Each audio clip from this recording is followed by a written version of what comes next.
We have a race on in the United States, and it's a race that would have been very familiar to Peter Drucker, and that is it's a race between economic and technology change and the ability of the education system to catch up. And while the education system has run faster and faster, contrary to a lot of its critics, I mean, education's a lot better now than it was 40 years ago, and more people participate in it. We've quadrupled the number of people who go on to post-secondary education since the 1970s. So the system's running fast, but economic and technological change is running faster. As a result, there is a fundamental mismatch between the share of Americans who have knowledge, skills, and abilities sufficient to match with the jobs that are growing and provide a middle-class wage, and that's essentially the problem. In addition to that, it gets beyond how we prepare people, because a lot of the mismatch now, that is, our whole education system is front-loaded. You basically get your human capital, or at least formally, in the education and training system by the time you're 25 or so. And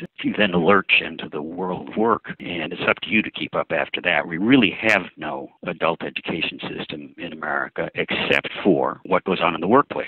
And that is a huge system, at least as large, and if you include informal learning on the job, it's much larger than the post-secondary education system. But that training is more and more only accessible to people who already have high levels of education. In the old days, you start on the loading dock and end up being the accountant or the person who kept the books for the company. And you could move on through a variety of managerial roles, and you could end up responsible for sales and marketing. Then you could move to CEO. The problem is that that's no longer possible because access to jobs in America is now driven by occupation, not by industry.